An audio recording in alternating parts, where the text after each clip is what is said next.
Baik, Assalamualaikum warahmatullahi wabarakatuh. Bertemu lagi, kali ini saya akan membahas materi tentang teorema dasar kalkulus pertama dan teorema dasar kalkulus kedua. Intinya dia akan membahas tentang bab integral. Jadi di sini teorema dasar kalkulus pertama itu adalah berbicara tentang integral fungsi ketika dia diintegralkan, kemudian setelah itu dia diturunkan. Jadi yang pertama diintegralkan, kemudian diturunkan, maka dia akan kembali ke dirinya sendiri atau fungsi aslinya itu. Ya, di mana di sini dia seperti itu karena fakta bahwa integral itu adalah anti turunan. Ya, jadi jika turunan dari integral suatu fungsi, jadi adalah fungsi itu sendiri. Ilustrasinya adalah kalau ada suatu fungsi, kemudian turunan dari integral suatu fungsi, terus namanya kita turunkan jadi f aksen x. Nah, ketika kita integralkan f aksen x tersebut akan kembali ke fungsi aslinya. Atau kita bisa bilang kebalikannya, jadi ketika ada suatu fungsi, kemudian kita integralkan fungsi itu, kita ketemu hasilnya namanya f besar x. Maka ketika f besar x-nya ini kita turunkan, dia hasilnya akan kembali ke fungsinya sendiri. Karena di sini fungsi integral sama antiturunan itu berhubungan, ya. Jadi inverse dari inverse satu fungsi adalah fungsi itu sendiri. Jadi kita ngomong sudah diinverskan lagi, maka dia akan kembali ke aslinya. Seperti itu ya. Nah, contohnya adalah ini. Ketika ada T pangkat 3 mau kita integralkan dari 1 sampai X terhadap dt, kemudian kita turunkan, dia akan kembali ke dirinya sendiri. Gitu ya. Jadi ini hanya sedikit trivial untuk menunjukkan bahwa integral itu adalah anti turunan. Nah, beberapa teorema yang muncul akibat teorema dasar kalkulus pertama dan yang pertama adalah perbandingan. Jadi di sini kalau ada dua fungsi yang terintegralkan di interval A sampai B, di mana fungsi f itu sebenarnya adalah kurang dari fungsi gx, maka ketika kita integralkan di interval tersebut, maka perbandingannya sama. Si fx akan tetap kurang dari si gx. Seperti itu. Kemudian yang kedua adalah bounded. Bounded itu kayak terbatas, dibatasin. Dia di sini bilang bahwa suatu fungsi fx itu terbatas dari m besar sampai m kecil. Nah, kemudian f itu juga terintegralkan di interval A sampai B. Maka ketika f-nya ini kamu integralkan dari A sampai B, maka tetap akan berada di antara m besar walaupun dikalikan b min A, m kecil juga walaupun dikalikan b min A. Karena dia dibatasin gitu ya, terbatas di sana. Kemudian teorema yang selanjutnya adalah linearity dari sifat definite integral. Kita ngomongin definite di sini, definite integral itu berarti maksudnya adalah integral tentu. Integral tentu itu adalah integral yang ada batas atas dan batas bawah, di mana batas atas dan batas bawah ini yang membuang plus C dari indefinite integral atau di integral tak tentu. Ya, kalau kita ngomongin indefinite integral sebelumnya itu, kita pasti setelah diintegralkan akan ada plus C di belakangnya. Nah, ketika sudah ada batas atas sama batas bawah, Anda bisa menghilangkan plus C itu karena proses substitusi ini bisa menemukan C-nya itu berapa. Nah, untuk integral yang tentu sebenarnya sama dengan integral tak tentu. Sifat-sifat linearnya ketika ada konstanta, konstantanya bisa ditaruh luar. Nanti setelah kita integralkan ini, setelah substitusi A dan B baru bisa dikalikan dengan konstantanya. Yang kedua dan ketiga adalah sifat linearitas integral di penjumlahan sama pengurangan. Jadi kita bisa mengintegralkan sendiri-sendiri dulu dengan batas tersebut sama, kemudian baru ditambahkan atau dikurangi. Seperti itu ya. Oke, yang kedua. Nah, kita masuk ke teorema dasar kalkulus kedua. Nah, teorema dasar kalkulus kedua ini intinya adalah integral tentu definite tadi, tapi ada batasnya. Nah, lebih ke cara pengerjaannya. Jadi kita bisa mengerjakan definite integral itu dengan teorema dasar kalkulus kedua, di mana dia bilang kalau f itu terintegralkan di selang AB, maka ketika diintegralkan hasilnya itu akan disubstitusi dari batas atas kurangi batas bawah. Jadi contohnya umpamanya di sini ketemunya adalah sama dengan fx ini ya. Nah, akan disubstitusi dari A sampai B. Makanya dia di sini FB dikurangi FA. Seperti itu. Ya, jadi hasil integralnya akan disubstitusi batas atas dikurangi batas bawah untuk teorema dasar kalkulus yang kedua. Jadi contohnya ini. Oke, contohnya ini karena dia sifat linearitasnya pengurangan, kita bisa kerjakan dulu umpamanya ya. Kita kerjakan dulu integral dari 4x min 6x kuadrat. Itu berapa sih gitu ya. Kita punya yaitu jadi 4/2 x pangkat 2 min 6/3 x pangkat 3 plus c. Ini kan kalau dia nggak ada batasnya. Nah di sini bisa kita kerjakan seperti ini. X pangkat 3. Nah, plus C-nya akan hilang ketika dia ada batasnya dari A sampai B. Ketika A sampai B tinggal disubstitusikan jadi 2B kuadrat min 2B pangkat 3.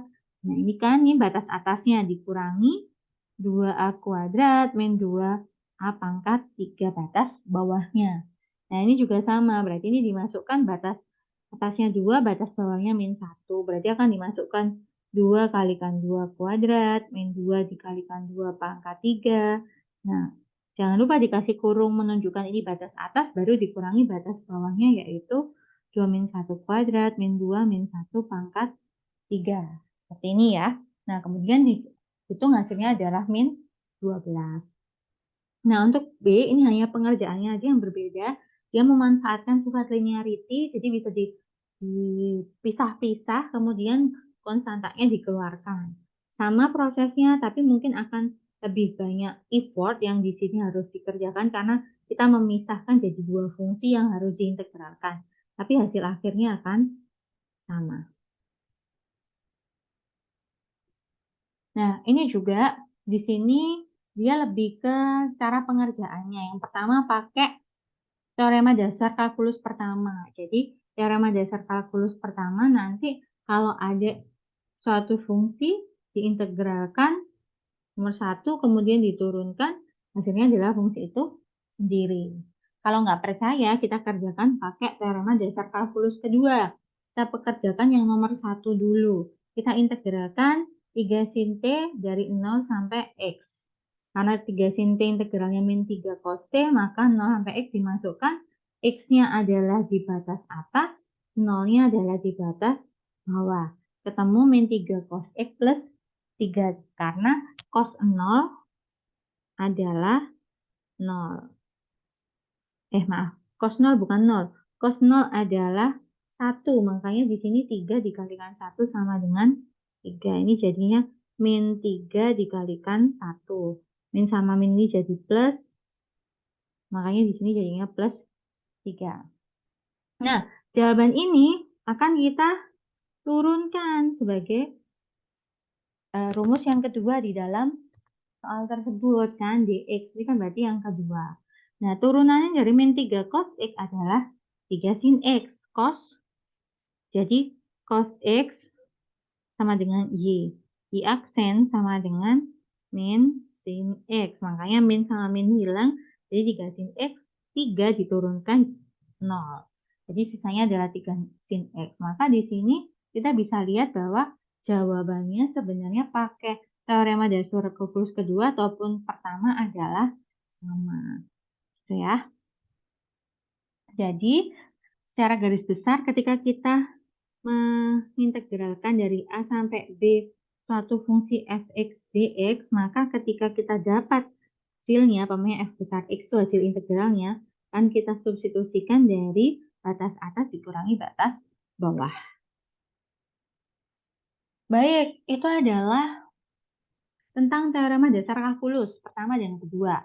Nah, selain itu, teorema-teorema yang lain, salah satunya yang penting adalah substitution rule atau aturan substitusi pada indefinite integral. Ini juga sama aja untuk nanti kalau definite. Jadi intinya dikerjakan dulu integralnya, baru nanti dimasukkan batas atas sampai batas bawah kan untuk yang definite. Nah, jadi kita bahas dulu secara indefinite ya. Nah, di sini suatu fungsi bisa dikerjakan dengan cara substitusi, itu ada cirinya. Ciri yang pertama adalah, nah ketika ada permisalan di sini ada suatu fungsi di mana dimisalkan Gx, maka harus ada G aksen X-nya. Berarti di dalam fungsi itu harus ada turunan dari yang dimisalkan. Baru dia bisa pakai substitusi. Ya.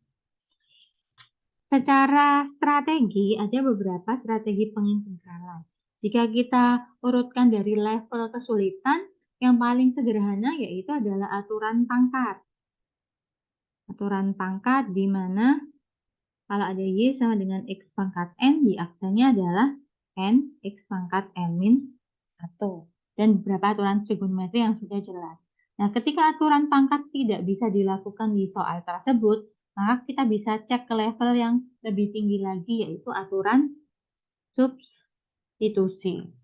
Next time, mungkin di pertemuan selanjutnya, ketika tidak bisa dilakukan substitusi, maka bisa dicoba strategi parsial. Jika tidak bisa parsial, maka ada substitusi yang merasionalkan. Biasanya ini untuk yang bentuknya ada akar-akar. Kalaupun nggak bisa, kita cek bentuknya apakah bentuknya butuh dekomposisi pecahan parsial. Nah, strategi-strategi pengintegralan ini makin lama tingkat kesabatannya juga akan makin tinggi. Nah, kita akan fokus bahas di substitusi yang level 2 dulu ya. Jadi di sini ada ciri yang harus dipenuhi, yaitu ada dalam soal tersebut turunan dari yang dimisalkan. Nah, ini G aksen X. Jadi yang dimisalkan adalah Gx, maka turunannya G aksen X-nya ada di situ. Itu ciri yang bisa dikerjakan dengan substitusi. Contohnya apa? Oke, baik. Di sini ada example 7, di mana dia bilang adalah sin 3x dx. Yang kita tahu aturan trigonometri, sin x turun integral dari sin x dx adalah min cos x. Ya. Nah, di sini tidak ada yang bilang sin 3x, tapi sin x. Oleh karena itu, 3 sebagai troublemaker ini biasanya kita simpulkan. Jadi biasanya kita misalkan maksudnya. Kita misalkan adalah yang bikin troublemaker. Nah, di sini harus kita cari turunannya. Jadi kalau apamnya U sama dengan 3dx, maka du per dx atau turunannya U sama dengan 3. Maka di sini du per 3 sama dengan dx. Ya. Nah, kalau di sini, di contoh soal ini, U-nya 3x digantikan U, du-nya 3dx misalkan sama dengan du. Nah, 3dx dari mana? Oh, di sini nggak ada 3 di soal, kok tiba-tiba muncul 3? Dari pengaruh ini. Jadi seperti juga nggak ada sepertiganya kan? Nah, sepertiga kali 3 maka sama dengan 1. Jadi dia dimanipulasi biar ini bisa menggantikan du karena proses ini.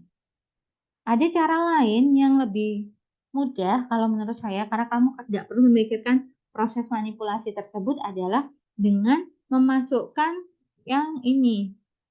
Jadi ketika ini saya ubah ke bentuk U yang sudah kita misalkan tadi U-nya 3x, maka jadi adalah integral sin U. Nah, dx-nya akan kita ganti du per 3. Maka ujung-ujungnya hasilnya akan sama. Jadi sepertiga sin U du. Nah, sama kan? Sama dengan ini. Jadi sama, tapi di sini kita tidak perlu memikirkan manipulasinya karena dx-nya akan kita ganti persis dengan ini, yaitu du per 3. Seperti itu ya. Jadi di sini tinggal kita akan lanjutkan pekerjaannya. Sin itu karena tadi min cos U, jadi sepertiga min cos U. Jangan lupa di sini minus ini adalah dikali, bukan dikurangi. Jadi harus dirubah jadi min sepertiga cos U. Seperti itu Bapak Ibu. Jangan lupa lagi U-nya harus dikembalikan ke dalam bentuk asli.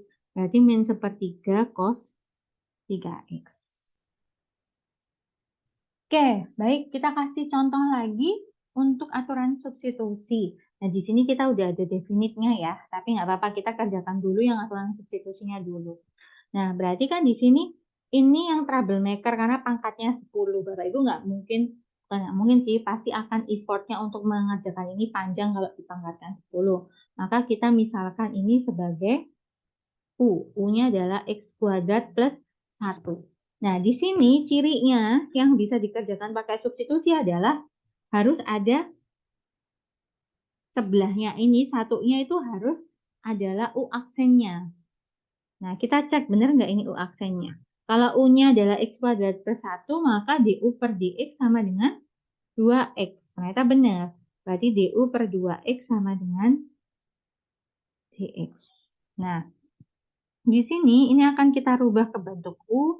Jadi kita punya 0 sampai 1, U pangkat 10, 2X-nya belum karena nggak ada yang dimisalkan. Nah, DX-nya nih yang akan diganti DU per 2X. Kemudian apa yang bisa kita lakukan? 2X sama 2X saling membagi. Nah, inilah yang mensyaratkan kenapa harus ada U aksen agar bisa dilakukan substitusi.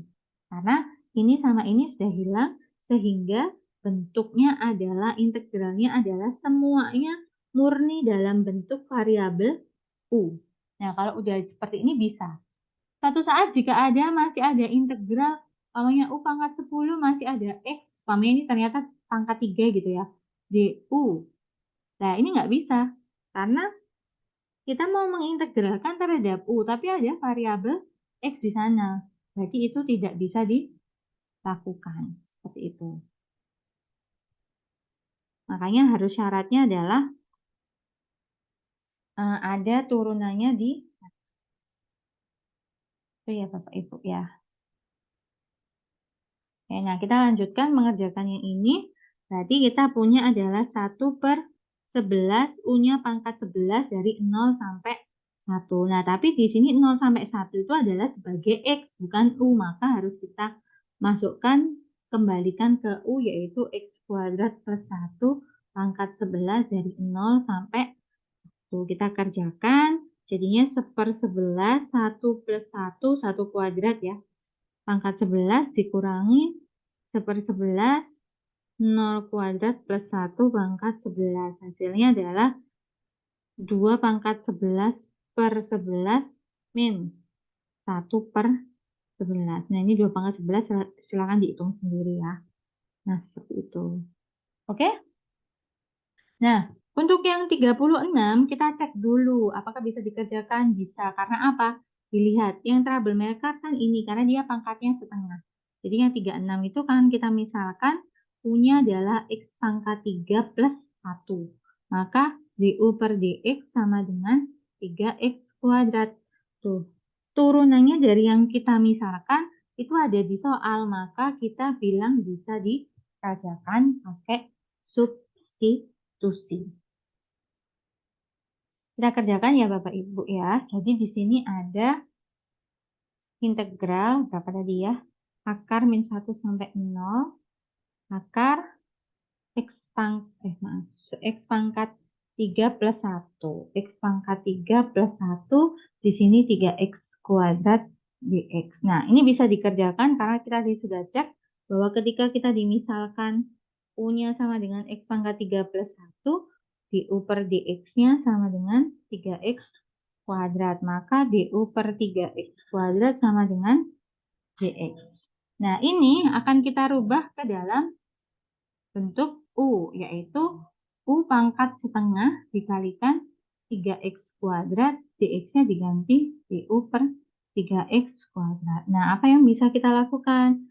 3X kuadrat sama 3X kuadrat saling membagi. Itu yang membuat dia bisa pakai substitusi, karena di sini kita tinggal mengintegralkan min 1 sampai 0 U pangkat setengah DU.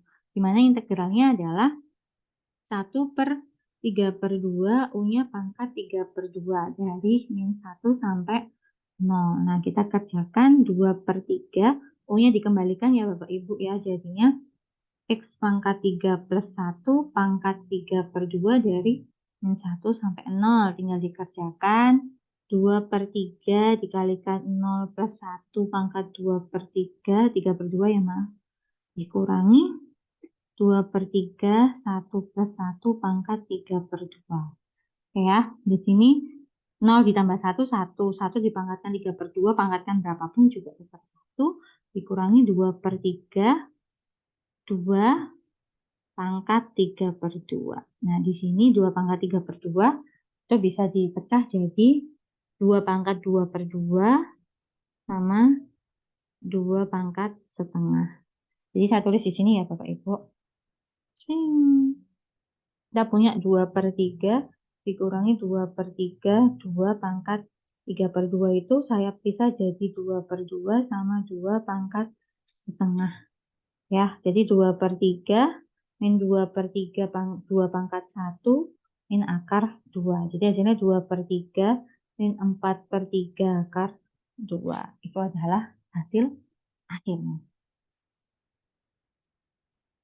Satu lagi Bapak Ibu, substitusi yang tricky. Tricky di mananya? Tricky-nya di sini adalah ketika tidak ada, bukan tidak ada ya, tidak sesuai, tidak ada turunan dari yang dimisalkan. Biasanya kan nggak bisa substitusi nih, pastinya ya, substitusi berarti nggak bisa. Tapi ada satu yang bisa, yang kita bisa trikikan di sini. Contohnya adalah soal ini. Jadi soal ini kan kita akan memisalkan yang dalam. Jadi kita akan misalkan U-nya adalah 7 min X. Nah, DU per DX sama dengan min 1. Nah, di sini berarti DU sama dengan per min 1 DX. Nah, di sini ketika kita masukkan dia ke dalam rumus kan akan menghasilkan X dari akar U, DU-nya, DX-nya diganti DU per min 1. Nah, di sini X-nya ini ada kan, Bapak Ibu ya. Jadi X-nya tetap ada. Berarti nggak bisa dong dikerjakan pakai substitusi. Secara harfiah nggak bisa. Tapi ketika kita kasih trik di sana, dia akan bisa dikerjakan. Dengan cara apa? Kita kasih, di sini saya tuliskan triknya ya. Triknya adalah dari sini. Kita kan hanya butuh menghilangkan X ini. Biar bisa diintegralkan terhadap DU. Maka di sini triknya adalah U sama dengan 7 min X, maka kalau kita mau menghilangkan X, kita cari aja X sama dengan 7 min U. Berarti di sini, ini akan kita rubah lagi jadi X-nya akan kita jadi 7 min U dikalikan akar U DU per min 1. Bisa? Bisa. Nah, maka di sini hasil akhirnya adalah min 7 min U dikalikan akar U DU. Nah, ini bisa dikerjakan dengan cara seperti ini, biar bisa linear ya Bapak Ibu. Jadi hasilnya adalah min 7, integral 7 kalikan U pangkat setengah min U pangkat 3/2 DU. Nah, ini bisa dikerjakan dengan aturan pangkat. Kita kerjakan 7 kalikan 3/2 U pangkat 2/3 U pangkat 3/2 dikurangi, ini berarti 5/2, 2/5 punya pangkat 5/2. Nah, plus C, nanti minusnya akan kita arahkan ke dalam, bentuknya biar lebih cantik, dapatnya adalah min 14/3 U akar U plus 2/5 U kuadrat akar U. Nah, ini adalah bentuk cantiknya. Nah, apakah itu sudah selesai? Belum Bapak Ibu, karena kita harus memasukkan hasil bentuknya udah nggak U lagi. Jadi harus kita habiskan di sini ya Bapak Ibu. Di sini jadi kita punya min 14/3, 7 min X akar 7 min X plus 2/5 7 min X kuadrat akar 7 min X plus C, karena dia integralnya tak tentu. Ini adalah jawabannya. Baik, nah ini hanya bisa dikerjakan untuk sesuatu yang bisa ditriki, contohnya adalah ini. Tapi ketika di sini tidak bisa ditriki, Bapak Ibu benar-benar tidak bisa ditriki, maka ya sudah tinggalkan. Itu tidak akan bisa dilakukan dengan cara substitusi, maka kita harus lakukan dengan strategi-strategi yang lain. Baik, begitu Bapak Ibu semuanya, terima kasih. Semoga bisa membantu untuk lebih memahami tentang teorema dasar kalkulus pertama, kedua, dan aplikasinya, serta mengerjakan integral dengan cara substitusi sebagai strategi bentuk dengan tingkat kesulitan level 2. See you. Assalamualaikum warahmatullahi wabarakatuh.